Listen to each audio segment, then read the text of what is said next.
Hello, fellow gamers. Today we're going over production-specific development heroes. But there are two things that I want to point out first. One, I need your help in getting subscribers. I want to monetize this channel so GXP can offer benefits to game players that are especially free-to-play players. And the only way for me to do that is by monetizing. And that means 1,000 plus subscribers. If we can get to 10,000 subscribers, the perks and benefits will be awesome for all of the people involved in this channel. That's my goal over the next 3 months, is to kind of reach higher subscriber rates. And two, I have a fellow mate that gave me a castle. It is in state 62.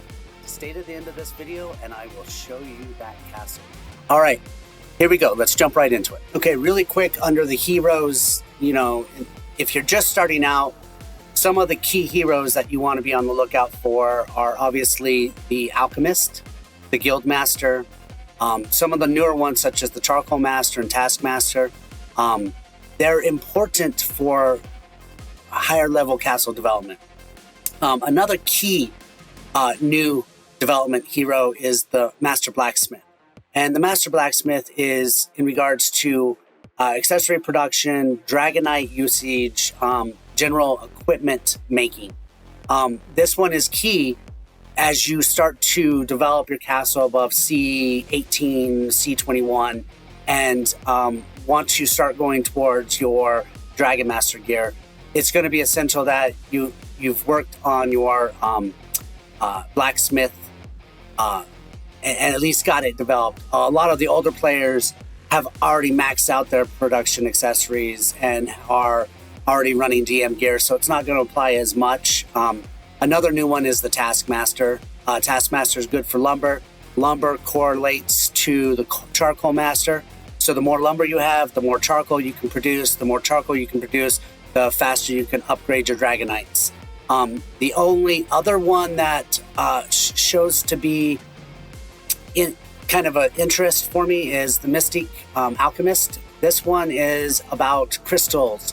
So it converts Dragonite into blood-soaked crystals. This is through the, which is the furnace, not the forge, but the furnace. And this is where you can smelt. And you basically take the Dragonite you've made, you then smelt it into blood-soaked Dragonite. And blood-soaked Dragonite is for advancing equipment in a lot of situations. Let's just take a quick look at equipment. Let's go in here to advance. All right, so advance. All right, so right here, this is the blood-soaked Dragonite. All right, so basically you can smelt your Dragonite into blood-soaked Dragonite, which will then help you advance it above level 10.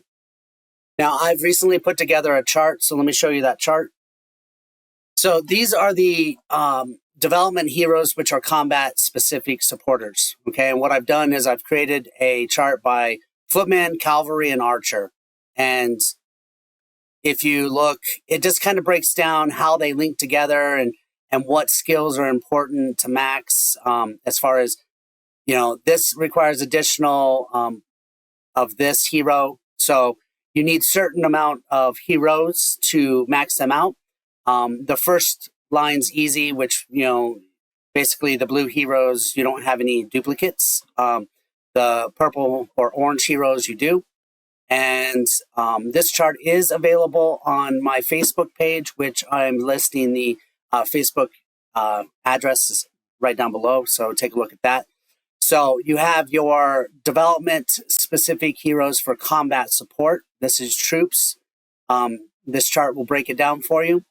This one is for your production-specific. So we talk about the Iron, the Guild Master, the Carriage Driver, the Organizer. So basically, when we talk about iron really, the trade house is designed to give you your iron. There's not a lot of other heroes that focus on iron. Then you have gold, you have lumber, you have marble, food, and you have a series of 3 different heroes for each one of those that help you maximize your production capacities. Now, in addition to that hero grouping, there are some new ones, like I was saying, which are the Charcoal Master, the Blacksmith, the Mystic Alchemist, the Castle Builder and the Craftsman. Well, the Castle Builder and the Craftsman, they require Royal Prestige, so I don't really get into those at all, being a free-to-play player. But the Charcoal Maker, the Blacksmith, and the Alchemist, these are relatively new. And a little tip, inside your token shop when you are going through your benefits center, I have seen the 150 token version for at least the blacksmith come through. It's 3,000 tokens to be able to get the 150 fragments to open him up through fragments. I haven't seen the others come through, but I have seen the blacksmith, and it was 3,000 tokens for the 150 fragments. So, really, that's the short rundown of Development Heroes. For those that are just starting out, I'm going to take us back a little bit. So hang tight and let me get set up for that. For those just starting out, what you need to do is you need to understand how the heroes work and how the station works. So let me show you what that's all about. So in your heroes, you have combat heroes, you have development heroes, and you have fragments. Development heroes, these are the ones that you're going to station. And as you can see right here, it says station. So once you get one that's available to you, and you will generally see them sitting here and idling, you want to put them into the station. And these that are not recruited are the ones you're hoping to get or buying with fragments. So in station, that's one way to get there, and it goes right into your combat-specific development heroes. And then you have your administration, which are generally your production-specific heroes. And then you have your nobility, which these are the trade house and the craftsman and the castle builder. As I said, craftsman and castle builder are both Royal Prestige, so free-to-play players plan on going without them. Now, once you do have your hero in the idle and you go to the station, this is called your town hall. This is where they get stationed. And when you station them, basically, once you have them, like i.e., I have this one available to me, but he's not stationed. It doesn't say stationing. So taking them from idling into stationing, and all you do is you have to have a certain capacity because each one of these takes a certain garrison token. And this one takes 5. So what I did when I got the Charcoal Maker is basically I ungarrisoned the farm hero, and I garrisoned the Charcoal Master. That was for me to be able to station them, and I'm more concerned with charcoal than I am with food. So that is the rundown. Once you click on them and they're activated, you can see the skills that have been activated. You can't work with the skills from the town hall. You have to work from the skills from the hero hall. All right, so that's the quick 101 to beginners on getting your development heroes stationed. Now, for those players that are more advanced, in your development heroes, the medical tents are probably the biggest battle area that you can improve with heroes. The newest one is Madame Dove, and Madame Dove has this 6, which basically increases the capacity of the tents by 50%. That is a huge increase. That's much higher than all the rest.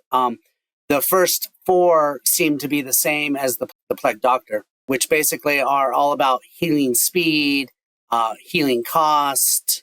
This one has a healing speed of 110%. So the Plague Doctor is what a lot of us were working with. Now Madame Dove has come out. So that's an increase to the medical tents. That is very important.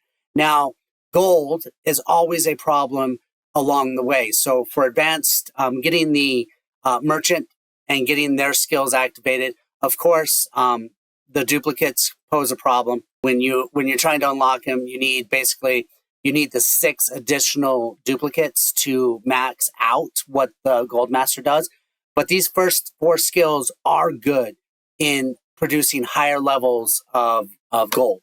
Now, the Taskmaster, the way I run for advancing my gear is I focus on the Taskmaster, I focus on the Charcoal Maker, because those 2 give me the largest resources available for producing Dragonite.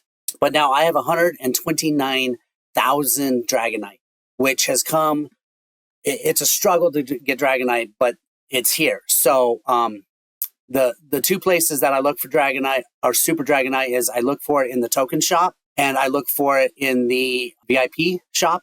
Always get it when it's available. Outside of that, you can also get it in the Alliance store, which depending on the level that you are in the game, how long you've been playing, I think it's third ROC that you actually get this in your Alliance store. So those are the three places that free-to-play players can get it.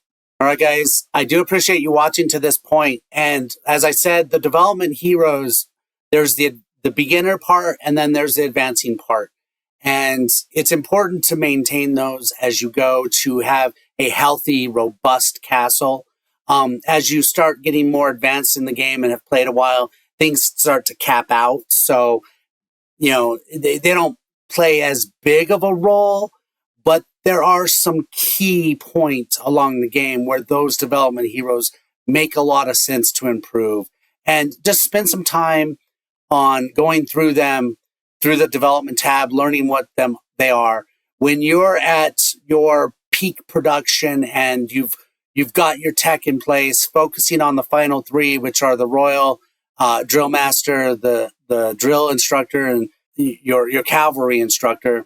These are where you maximize your troop abilities and let you really grow in your combat capacity. So I hope that was helpful. And please take a look at those charts and let me know if there's any information via Facebook. If I can help you there too, that would be awesome. And like I said, as far as the sneak peek goes, I'm going to go ahead and log in to the new castle that I've received in State 62. Thank you to Keeler, my fellow mate in State 764. He decided to leave the game. And he gifted me this castle, and we're about to see what it looks like. Welcome to Castle Killer. And this is basically the gift that I was given from my mate in 764. So what is cool about this? If we look at the Institute, a lot of what I'm working on now is already maxed. So Master Warfare, Master City Defense, Defense Legion, much higher levels of advancement for the Advancing Soldier and the Lofty. And obviously the Raider Legion and the War Specific are much higher than my current levels. Plus we have these additions that are opened up because of the length of time that this has been played. So it's very exciting. And there's room to grow because the Imperial Guards, which are your T10s, have not been opened yet. So there's definitely room for improvement in that area. Now, if we look at the heroes, definitely got some decent hero lineups. Definitely can be improved in some areas. And this is where advanced gameplay matters. The longer the castle has been established and the more resources that you've used to develop your combat skills, you do have to have a certain level of luck when it comes to free-to-play. And being able to get those key heroes. Now, there's a ton of heroes that I haven't even looked into yet that are in the arsenal of what's available. So a lot for me to dig into and look. As far as development heroes go, the basics are in place and are done well. So it looks to be as if the station is successfully managed. Got a little bit room to improve on these higher levels. Definitely the Royal Prestige aspect plays a part of the game as well. And now let's look at the actual troops. So if we go here, military, or the academy. Inside the academy. All right, we have some S troops. 85 million troops. It's awesome. Basically is the reason why it's a 650 million castle, because of the amount of troops, the amount of tech, the strength of the heroes. So exciting to now have access to this account and excited to see what I can do with it. It is a part of an alliance that I'm unfamiliar with, so I'm going to have to get familiar with the estate and with the alliance. I don't want to show any of that information because I'm brand new, so I don't want to just give up all the information about them. I want to get to know them first, build a rapport, and then we can talk about the state and the alliance from that point on. Guys, I appreciate you very much for watching. Please let me know if you have questions, and please help me reach higher levels of subscription rates, because the more people that are subscribed, the more we can do with advertising. Advertising is money, and money means perks, and that is the goal. So I appreciate you guys. Have a great day. Jason, I'm out.